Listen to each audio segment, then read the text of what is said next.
Kicked out at 17, with just $12 and a trash bag. Now my family wants to live in my $750,000 home after years of silence and lies. I was 17 when my dad told me I wasn't built for success. It wasn't some heat-of-the-moment insult. He said it calmly, like he was doing me a favor. Like the sooner I accepted my place in the family, the easier life would be for all of us. "You're the spare," he said, not even looking up from his newspaper. "Your brother's the heir. You're just extra." I think that moment carved something into me. Growing up, I always felt like the background character in someone else's story. My older brother Nathan was the golden child, the star athlete, honor roll student, family favorite. He had a bedroom that faced the lake, a brand new car the day he turned 16, and a dad who called him champ even when he messed up. Me? I was the one who got hand-me-downs, suspicious glances, and lectures for existing too loudly. At first, I thought I was the problem. I tried harder, got a job at 15, kept my grades solid, even started tutoring Nathan in math when he began slipping. But nothing changed. My mom called me lazy when I slept in on Sundays, even after closing late at the diner. My dad said I had no ambition when I mentioned wanting to go into culinary school instead of college. And Nathan? He just smirked whenever they tore into me, like he was silently enjoying every dig. Things escalated the summer before my senior year. Nathan wrecked his car after a party completely totaled it while driving drunk. I was the one who found him crying in the garage, bleeding from his forehead, begging me not to tell mom and dad. I didn't. I took the blame. I told them I'd borrowed the car without asking, that I'd panicked and ran. I thought, maybe this would earn me some respect. Maybe they'd see I was capable of loyalty, of protecting the family. Instead, they kicked me out. My dad didn't even yell. He just pointed to the door and said, "Pack your things. You've embarrassed this family enough." That night I slept in a bus shelter 2 blocks away. The next morning, I walked back to grab my school backpack from the porch, only to find a trash bag with my clothes inside and a note that read, "You're on your own now. Learn something from this." No one checked on me. Not once. My mom told people at church that I'd chosen the streets because I was rebellious.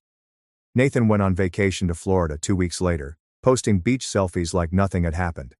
I kept myself alive working double shifts at a convenience store, sleeping in the stockroom on cardboard when the manager wasn't looking. But you know what the worst part was? The silence. No birthdays. No Christmas cards. No, "How are you?" It was like I never existed. For 3 years.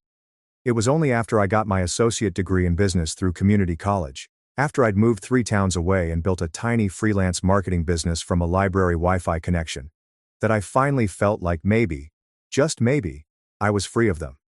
Until last month. I got a text from my mom. Just one line. "Is that your face on the billboard off Route 9? Yes, it was.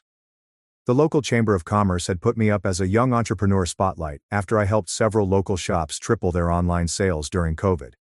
It wasn't a huge deal in the big picture, but to me, it was everything. Proof that I wasn't a spare. That I was more than a shadow. 2 hours later, my dad called. I didn't answer. Then came the voicemails. From Nathan. From relatives I hadn't spoken to in years. All of them. Suddenly warm. Suddenly supportive. Suddenly curious about how I was doing. I didn't reply. Not yet. Because I knew. I just knew. They hadn't changed. They were only reaching out because they saw I had something they wanted. And sure enough, the next day, my mom called again. This time she left a message. "We're going through a rough patch. Nathan and his wife might lose their place. We were wondering if you still had that spare room you used to mention." I laughed. Out loud. Because that spare room? It didn't exist. I bought the whole house. And I bought it in cash. I didn't respond to my mom's voicemail. Not that day. Not the next. Not even when my Aunt Janice messaged me on Facebook saying, "You know it would really mean a lot to the family if you stepped up right now." Stepped up? I nearly choked on my coffee. Where were they when I was sleeping under a bus shelter, Aunt Jan? It's funny how people love to use the word family, like it's a get-out-of-jail-free card. Like blood somehow erases everything they did, or didn't do. I didn't block them. I didn't rage post. I just stayed silent. But silence, apparently, wasn't enough. The following week, I came home from a client meeting and saw a familiar car parked across the street from my house. A silver Honda Civic. The same one my parents used to drive. I stared at it for a good 5 minutes before I even turned into the driveway. There was no mistaking it. And sure enough, sitting on the porch with a Tupperware container of what I assumed was guilt-laced banana bread, was my mother. She stood up when I got out of the car. "Oh my God, you look so good," she said, arms already reaching. I didn't hug her. I just looked at her like a stranger. Because that's what she was. "Mom," I said quietly. "Why are you here?" She had the nerve to smile like this was just some casual drop-in. "I wanted to see you. It's been so long. I thought maybe we could talk. Catch up." I leaned against the doorframe and didn't move. "Is Nathan okay?" I asked. Her face flickered. And there it was. The reason. The real reason. Not love. No regret. Not even a half-hearted apology. "He and Alyssa lost their apartment," she said. "They fell behind on rent. The baby's on the way and they just need a place for a little while. Just until they get back on their feet. Your father thought maybe we could all stay here, just for a few months." I almost laughed. "You kicked me out with a trash bag and a note," I said slowly. "I begged you to listen to me, and you told me to learn something from it. And now you want me to give up my peace, my home, for the son you threw me away for?" She blinked. Like I'd slapped her. "It was complicated back then. We were just doing what we thought was right." "No," I cut in. "You were doing what was easiest. You believed whatever Nathan said because it made your life simpler. It didn't matter if it ruined mine." There was silence. For the first time, I saw something close to shame in her eyes. Then, defensiveness. "Well, we didn't know how things would turn out. You've clearly done well for yourself. So maybe it wasn't such a bad thing after all." That's right there. They abandoned me, and now they wanted credit for it? "You're not coming inside," I said firmly. "And you can tell Dad and Nathan and everyone else that this house doesn't have a spare room." She opened her mouth, probably to beg or guilt-trip me. But I was already turning the doorknob. That's when she said it. "You're being selfish." I paused. I turned back around, looked her in the eye and smiled. "No, Mom. I'm just done being useful to people who only remember I exist when they need something." Then I closed the door. She didn't knock again. That night I lay awake thinking about everything. The weight of what happened. The fact that they were bold enough to show up here, to ask for help, to act like we were still family after what they did. For a moment, I felt guilt creeping in. That old, familiar ache of what if I'm the bad one now. But I remembered the look on my mom's face that day at the principal's office, when Nathan lied about me hitting him. I remembered how she cried for him, how she never once looked at me with belief or love or even curiosity. Just disappointment. I remembered being dragged from my school, shoved out of my own home. I remembered the silence. I owed them nothing. Still, I wasn't done yet, because part of me wanted, not revenge exactly, but accountability. So I drafted a message. Not to them, to my extended family. The cousins, aunts, uncles, people who had heard their version of events for years. People who thought I was troubled, rebellious, angry. I told them everything. I told them about the car crash, the fake confession, the trash bag on the porch, the years of silence, the Tupperware visit. I even attached a screenshot of the text Nathan had sent me years ago, the one where he bragged about how easy it was to get rid of me. I hit send. And for once, I didn't feel afraid. The message took about an hour to ripple through the family group chat. I had muted it years ago, but suddenly my phone wouldn't stop buzzing. "Aunt Marie. Is this real? I never knew this happened to you. Uncle Leo. Your parents said you ran away. That you were doing drugs. Cousin Denise. I always wondered why you disappeared. I'm so sorry. That text from Nathan is disgusting."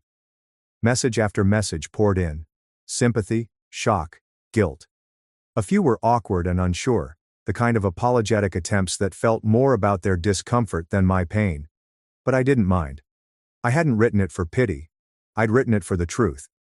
Then came the last name I expected to show up in my inbox. Alyssa. Nathan's wife. I'm so sorry. I had no idea. He told me you were unstable and violent, that your grandmother took you in after you assaulted your mom. I feel sick. I stared at her message for a while, unsure of how to respond. She messaged again. I left him last night. My breath caught. Apparently she had read the email out loud to Nathan. He laughed at first, then got defensive, then angry. Then he grabbed her phone, tried to delete it, and shouted at her for being naive.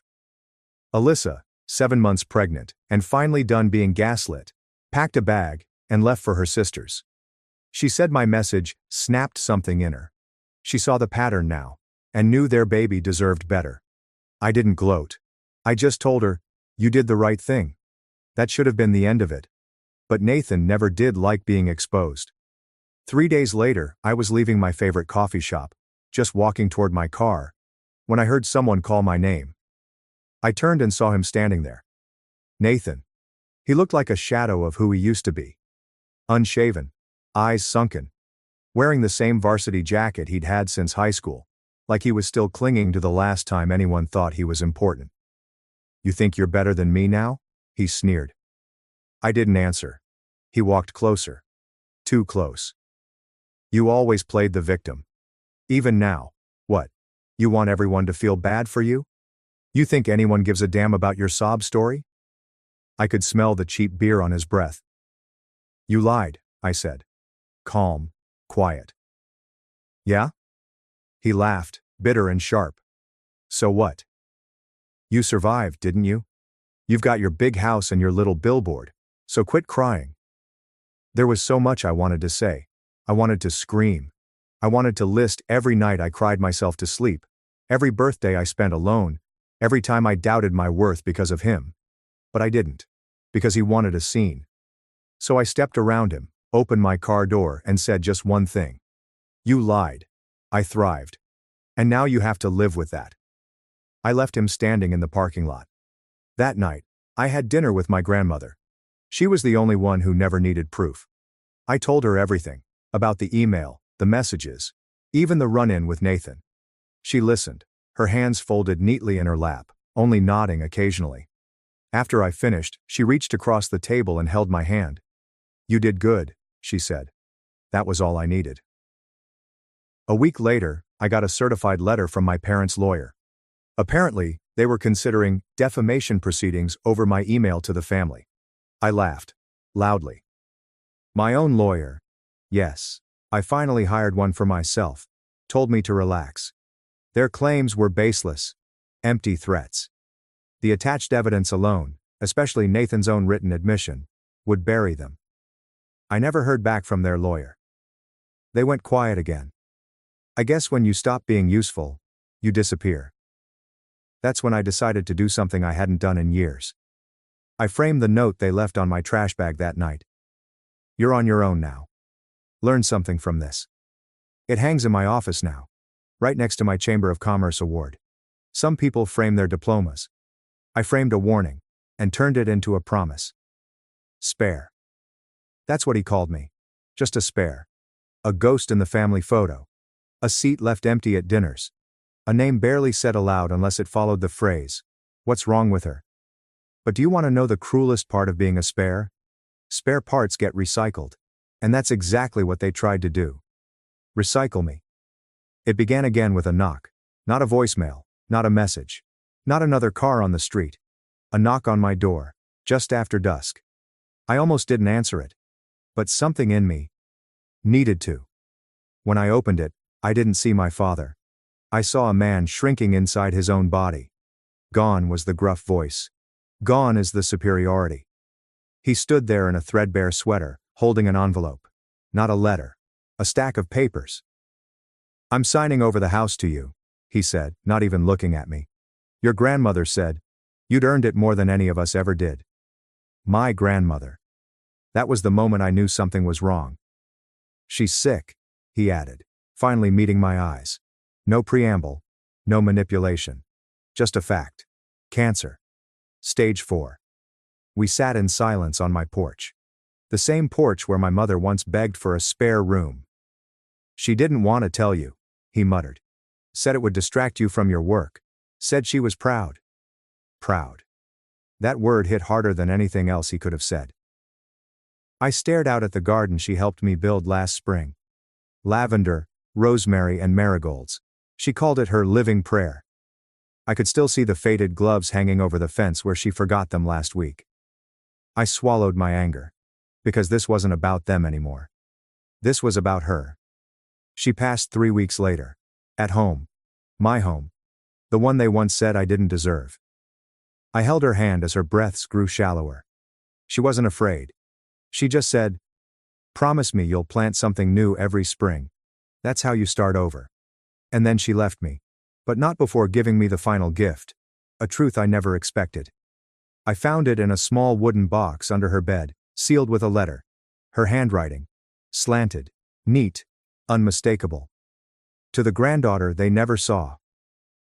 Inside was a stack of old journal entries. Yellowing paper. Notes dated from when I was 9, 11, 14, ages I had long tried to forget. She had written everything. My birthdays were ignored. The bruises. The lies. The way Nathan staged every accusation. The way my mother called me a mistake when she thought no one was listening. Proof. She had documented it all. And at the bottom of the box? A deed transfer for her house. Already notarized. Already signed. She had made me the sole heir. I didn't cry. Not because I wasn't devastated, but because her final act wasn't about sadness. It was justice. She had rewritten our legacy. The funeral was small. I kept it that way on purpose.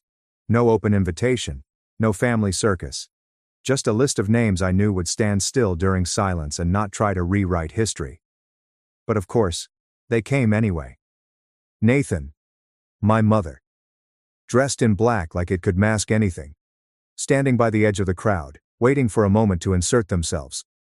After the final prayer, my mother approached. She didn't cry. She just looked around at the garden, the house, the community of friends and colleagues gathered around me, people who chose me. Then she asked, "Is it true? Did she leave it all to you?" I looked her in the eye and said the one thing she always denied me. Yes. That night, they left a letter on my doorstep. Typed, formal, sterile. A request for temporary accommodation. For healing and transition, it said. They wanted to live in the house. Her house. The same house they'd abandoned her in when she took me in. I sat there for a long time. And then I wrote them back. Dear Mr. and Mrs. Turner, thank you for your interest in staying at the residence located at 49 Maplewood Lane. At this time, all rooms are currently occupied by peace, silence, dignity, and the long overdue scent of lavender. As such, we are unable to accommodate guests who abandoned these values in the past. May you find shelter in the structures you built with your choices. Kindly, the Spare No More. It went viral. Because I posted it, and for once, I told my own story. No edits, no shame, no revenge, just the unfiltered truth. People shared it, stitched it, messaged me. Not for drama, but for relief. Because I wasn't alone. There are so many of us. So many spares, who was actually the whole damn engine? Today I walked through my grandmother's garden and planted something new. Just as I promised. A single white rosebush, named Rebirth. And this time, the story doesn't end with exile or anger. It ends with roots. Because I am not a spare. I am the seed that survived.